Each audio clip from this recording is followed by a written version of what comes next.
वन्य प्राण्यांच्या नुकसानीमुळे जे पिकांचं नुकसान होतं त्याची आपल्याला भरपाई कशी मिळते मी थोडक्यात तुम्हाला सांगणार आहे. त्याचे 3 प्रकार पडू शकतात. एक पहिला प्रकार म्हणजे जीवितहानी, म्हणजे रानात जे शेतकरी काम करतात त्याच्यापासून जीवितहानी होऊ शकते. दुसरा एक प्रकार पडू शकतो पाळीव प्राण्यांची हानी, म्हणजे जे शेतकऱ्यांचे पाळीव प्राणी असतात त्यांची एक हानी होऊ शकते. आणि तिसरा प्रकार येतो पिकांचं नुकसान. आता पिकांचं नुकसान जर कोण करीत असेल तर वन्य प्राणी करत असतात. म्हणजे आता वाघ आहे, हत्ती आहे, बिबट्या आहे, कोल्हा आहे, तरस आहे, लांडगा आहे, माकड आहे, नीलगाय आहे, रानडुक्कर आहे, नंतर तुमचं मगर आहे. एवढे प्रकारचे प्राणी हे शेतकऱ्यांना त्रास देतात. आता ते पिकांचं नुकसान पण करत असतात. आता ह्याचा पिकांचं नुकसान करत असताना तुमच्या पिकाचं जर नुकसान भरपाई मिळवून पाहिजे असेल तर तुम्हाला वनपालला 72 तासाच्या आत कॉन्टॅक्ट करायचा आहे. आता पिकांचं नुकसान होत असेल तर वनपालला किंवा वन अधिकाऱ्यांना फोन केल्यानंतर ते पाहणी अहवाल करतात. पाहणी अहवालामध्ये कोण कोण असतं तर तलाठी एक असतो, सरपंच असतात गावचे, ग्रामसेवक असतो आणि वनपाल असतो. हे प्राण्यांचे ठसे बघून मग किती प्रमाणात नुकसान झाले त्या प्रमाणात पिकांचं नुकसान तुम्हाला भरपाई मिळते. आता पिकांचं नुकसान म्हणलं तर मग फळबागा आहेत, संत्रा, आंबा, मोसंबी, चिक्कू, नारळ.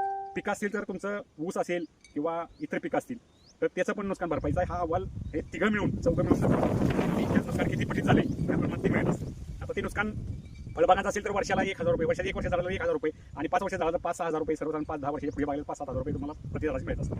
आणि पिकाचं नुकसान म्हणलं तर त्याच्या मार्केटच्या किमतीप्रमाणे 75%च्या प्रमाणे मिळत असतात. आता जीवितहानी जर होत असेल तुमची एखादी बिबट्यामुळे किंवा वन्य प्राण्यामुळे, अस्वल असेल, तरस असेल, लांडगा असेल, तर त्याच्यामध्ये तुमचा जर मृत्यू पावला तर तुम्हाला 25 लाख रुपये मिळतात. आणि कायमस्वरूप जर अपंगत्व आलं तर तुम्हाला 7.5 लाख रुपये मिळतात. आणि जखमी झाला असला तुम्ही तर सर्वसाधारण एक 5 लाख रुपये, आणि किरकोळ उपचार असेल तर 5-50 हजार रुपये तुम्हाला मिळतात.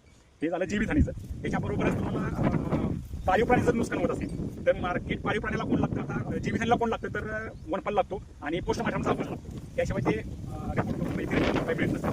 आता मी सांगितलं की पिकाला तलाठी, ग्रामसेवक, वनपाल, आणि दुसरी गोष्ट पहिले जीवितहानीला सांगितलं की पोस्टमार्टम रिपोर्ट सरकारी दवाखान्याचा आणि वनपाल, मग ते येऊन पाणी करणार, ते सगळं बघणार.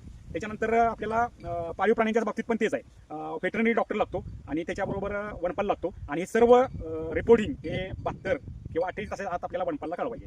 मग आता त्याच्याप्रमाणे काय ठरेल, आता तुमचा वन्यजीवामुळे जर तुमचं पाळीव प्राण्याचं नुकसान होत असेल, मग त्यात बकरी असेल, गाय असेल, म्हैस असेल, शेळी असेल, या प्रकारचे जर प्राणी मृत पावले तर त्यांच्या मार्केटच्या किमतीच्या 75% रक्कम तुम्हाला मिळेल. पण त्याला व्हेटरनरी डॉक्टरचा रिपोर्ट लागतो, म्हणजे गुरांच्या डॉक्टरांचा रिपोर्ट, वनपालचा अहवाल, त्यांचे ठसे ते येऊन बघतात आणि त्यांची विल्हेवाट प्राण्यांची वनपालनं पाहिल्याशिवाय किंवा त्या डॉक्टरनी पाहिल्याशिवाय त्याची विल्हेवाट तुम्हाला लागणार. आणि हा रिपोर्ट तुम्हाला 72 तासाच्या आतच त्यांना वनपालला कळवायचा आहे. एवढी माहिती मी सांगितली. व्हिडिओ खूप मोठा झालेला आहे.